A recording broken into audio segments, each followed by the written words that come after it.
Olá pessoal, tudo bem? Bem-vindos aí mais uma vez ao nosso canal. Hoje, 23 de janeiro de 2020, vamos nos preparar aí para resolver a prova de Física do vestibular da UESB de 2019. Conforme aí alguns alunos solicitaram, né? O vestibular da UESB está chegando, então vamos dar aquela força aí para vocês fazerem uma boa prova de Física. Inicialmente quero dizer que essa prova de 2019 foi uma prova muito fácil, tá, gente? Então, assim, o aluno que estava aí relativamente bem preparado, com conhecimento de fórmula, né? Fique atento ao vestibular da UESB, tá, gente?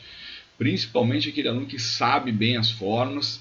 Foi uma prova muito fácil. Vocês vão ver que, basicamente, é uma prova que, se você sabe a fórmula, você resolve todas as 7 questões que caíram agora em 2019.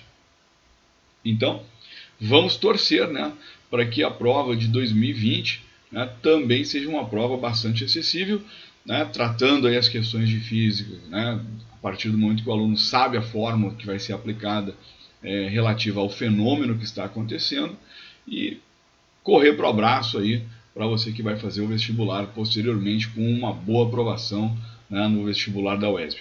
Bom, chega de papo, né? Vamos começar a resolver então a prova de Física da UESB de 2019, certo? Então olha só, primeira questão.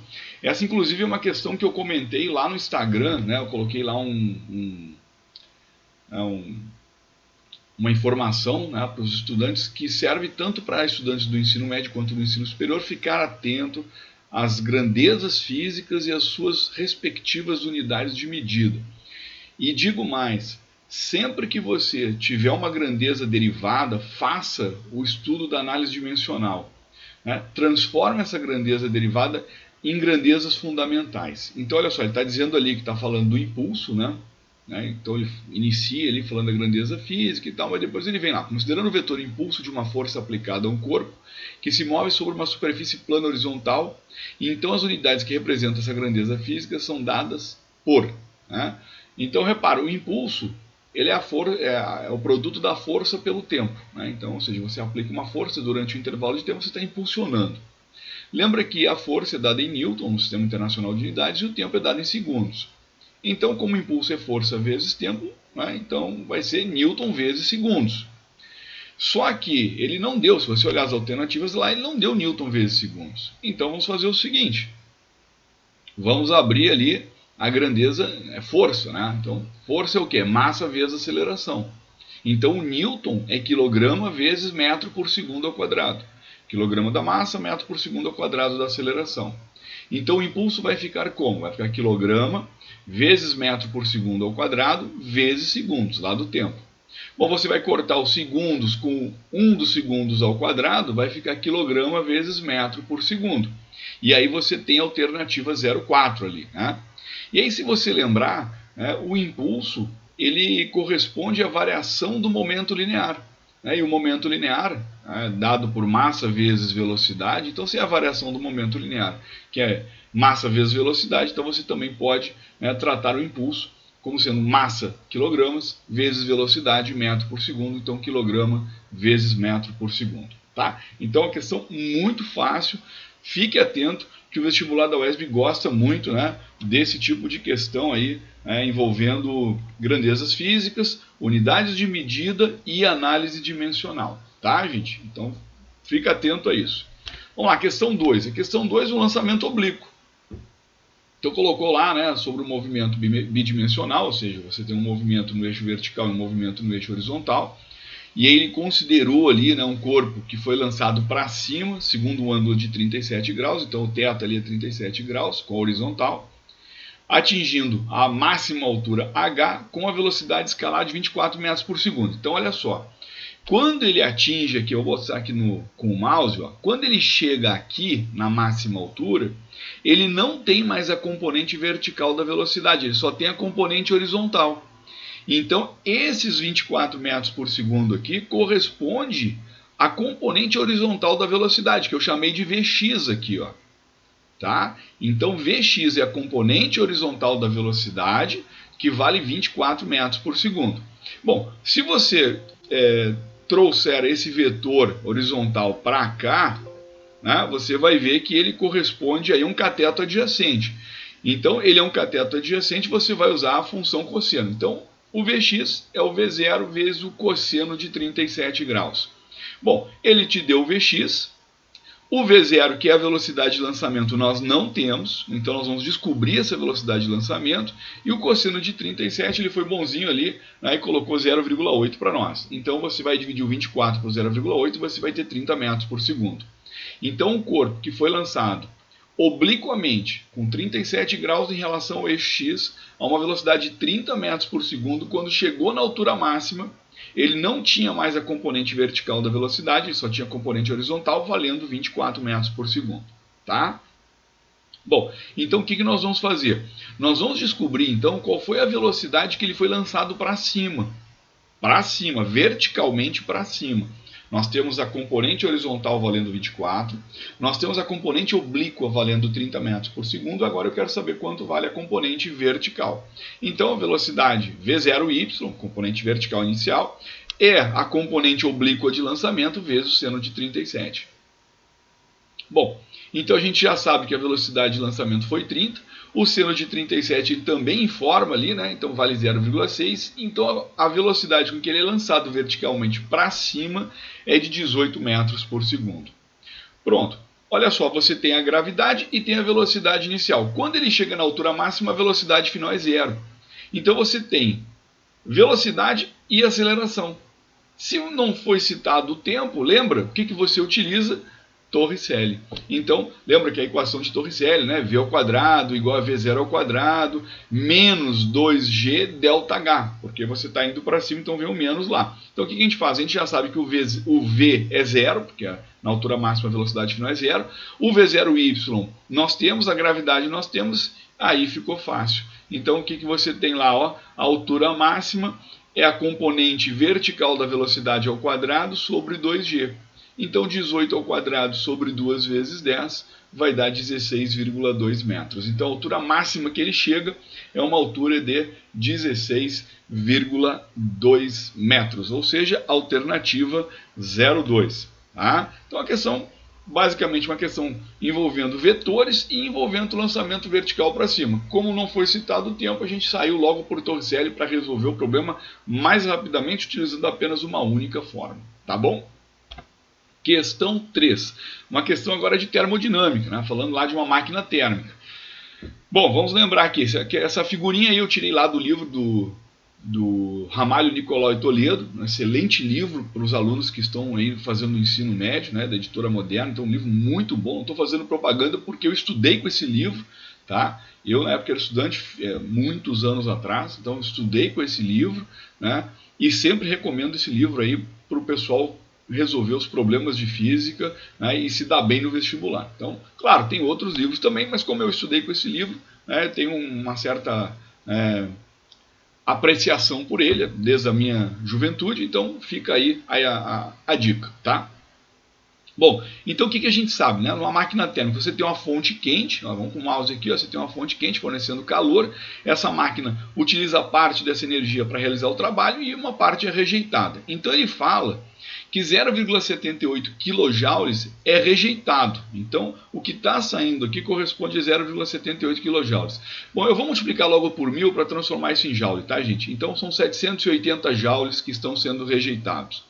E a máquina tem uma eficiência de 35%. Então, usa lá a eficiência da máquina térmica, né? Então, a eficiência é o quê? 1 menos a quantidade de calor rejeitada dividido pela quantidade de calor fornecida. Bom, nós temos a eficiência, nós temos a quantidade de calor rejeitada, a gente vai descobrir a quantidade de calor que foi fornecida para a máquina. Então, coloca lá, ó, né, 0,35 é igual a 1 menos 780 joules dividido pela quantidade de calor fornecida. Passo 1 para lá, então fica menos 0,65, é igual a menos 780 sobre QF. Troco o QF de lugar aqui com o menos 0,65 e aí a quantidade de calor fornecida foi de 1.200 joules. Então, a fonte quente fornece 1.200 e para a fonte fria rejeitado 780. Obviamente, né, que a energia consumida num ciclo para fazer a máquina funcionar é a diferença desses dois valores. Então, 1.200 menos 780 corresponde ao trabalho, né, consumido, energia consumida, de 420 joules. Como ele está nos solicitando ali a resposta em kJ, ó, então você divide por 1000 e retorna para kJ. Então 0,42 kJ, alternativa 03. Tá? Então questão também bastante fácil.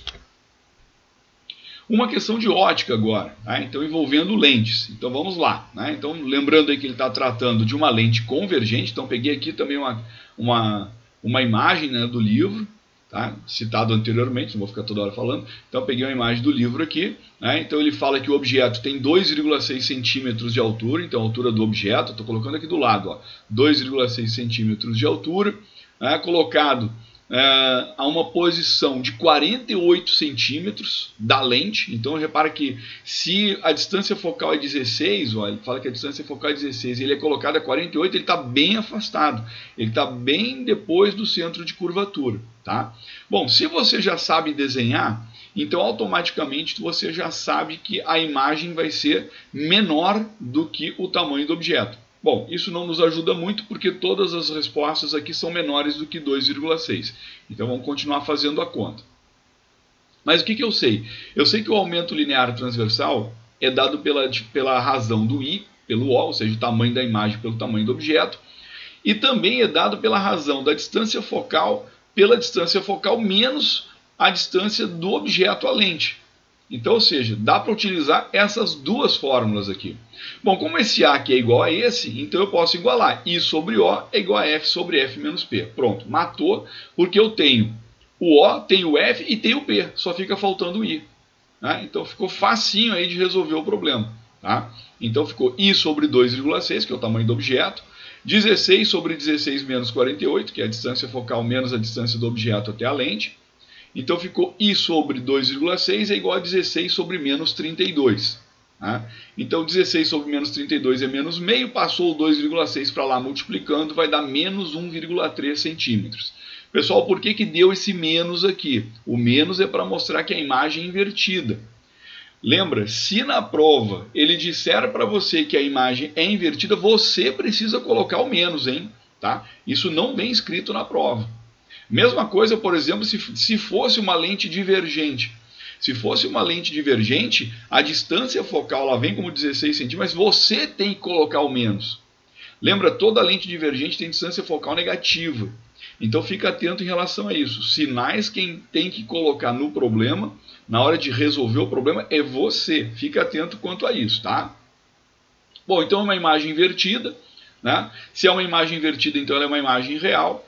E observando aí, né, pela construção do desenho e até pelo resultado obtido, a gente sabe que ela é menor do que o objeto, então alternativa 01. Ok, pessoal? Beleza, então questão também bastante fácil. Repara que até agora a gente está resolvendo todas as questões utilizando fórmula, né? Basicamente, lê o problema, identifica onde é que está o conteúdo, pá, joga na fórmula. Lê o problema, identifica, pá, joga na fórmula. E não vai ser diferente, ó. Colocou na questão 5 aqui, na 25 no caso da prova, né? Uma onda senoidal se propagando numa corda e tracionada. Opa, deu a massa, deu o comprimento da corda e deu a tração, pô, fórmula de Taylor. Então não tem outra alternativa. Você tem que saber a fórmula de Taylor. Né? E ele fala que a corda realiza 10 oscilações em 4 segundos. Então, ou seja, ele está te informando a frequência. Ou seja, o número de repetições durante o intervalo de tempo. Isso é a frequência. Tá? Então a gente tem a massa, tem o comprimento, tem a tração e tem a frequência. E ele quer saber aí o comprimento da onda. Bom, utiliza a fórmula de Taylor, né? A velocidade de uma onda numa corda tensa é dada pela raiz quadrada, né, da tensão pela densidade linear. Bom, mas aí você tem que lembrar o que é densidade linear. Bom, se densidade volumétrica é massa sobre volume, densidade linear é massa sobre comprimento. Então divide ali, desculpa pessoal, divide ali a massa pelo comprimento, então você vai ter uma densidade linear aí de 2 kg por metro. Jogou na fórmula, então ficou lá, tensão de 50 newtons e a densidade linear de 2 kg por metro. 50 sobre 2, 25, raiz de 25, 5 metros por segundo.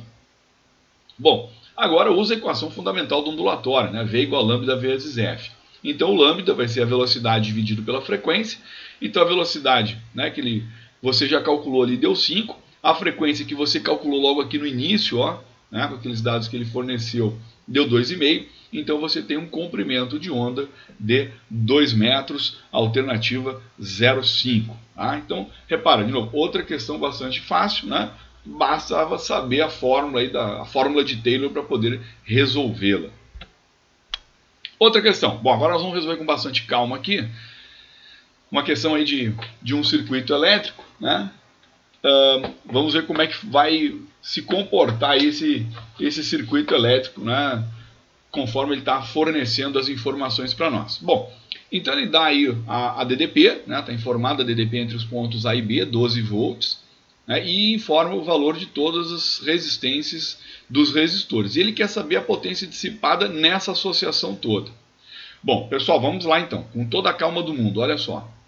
Repara que esses três resistores aqui, ó, R2, R3 e R4, eles estão no mesmo fio. Se eles estão no mesmo fio, a associação que eu tenho aqui é em série. Então o que eu vou fazer? Eu vou substituir esses três resistores por um resistor só, que eu vou colocar aqui, ó.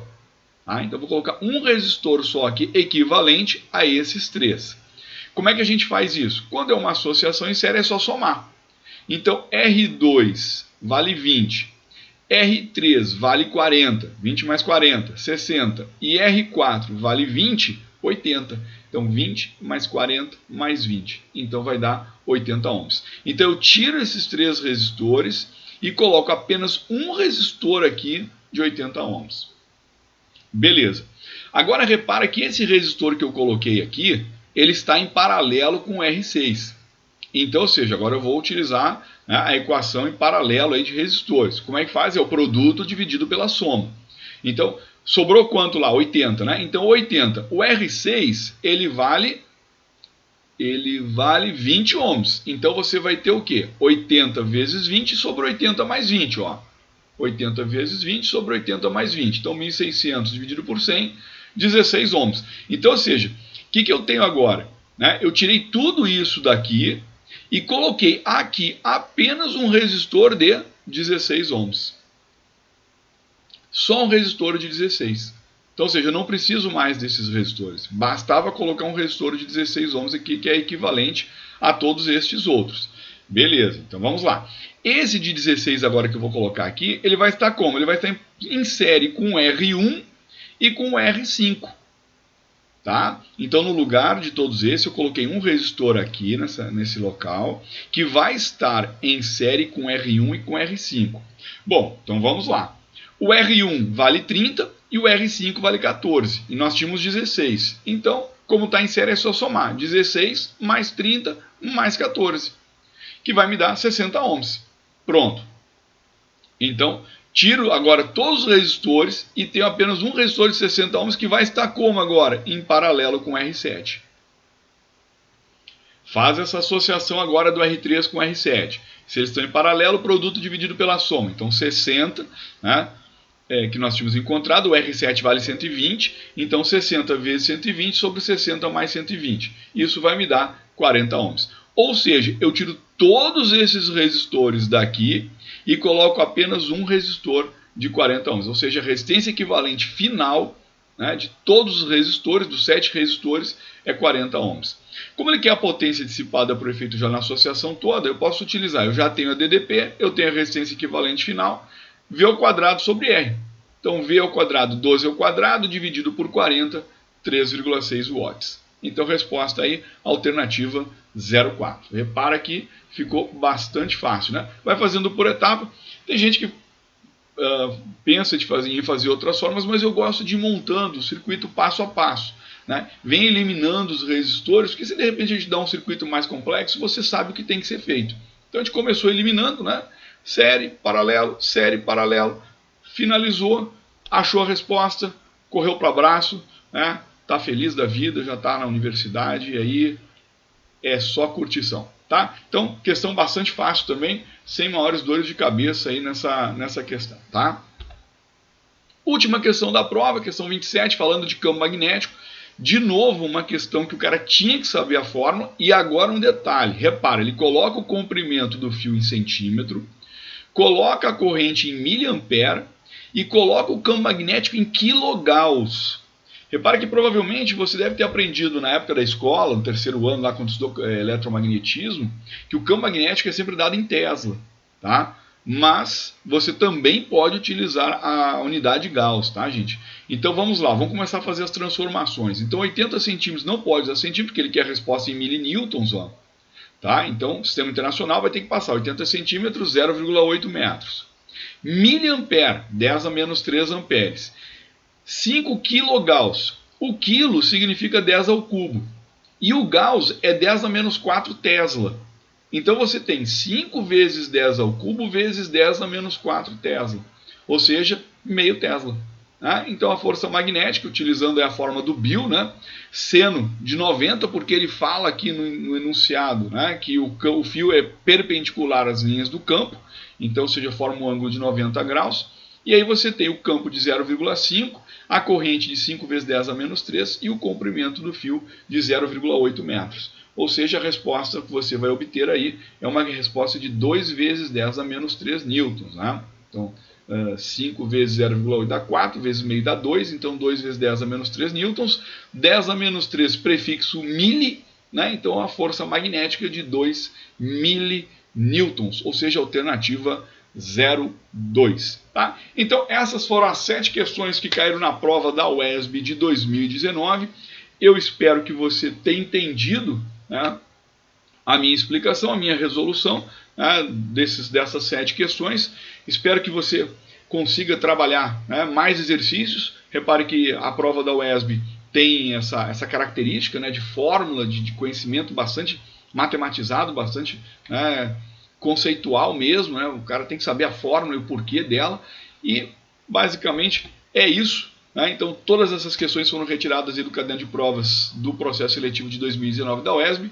Isso é tudo. Muito obrigado pela atenção de vocês. Foi um privilégio ter estado com vocês. E que Deus ilumine a todos. E que vocês possam fazer uma excelente prova quando vocês estiverem lá no vestibular da UESB. Que a prova de física seja fantástica para vocês. Que vocês consigam desenvolver todas as questões da melhor maneira possível. Tá certo? É isso aí, pessoal. Beijo no coração. Muito obrigado pela atenção de vocês. E até mais ver, se Deus quiser. Valeu!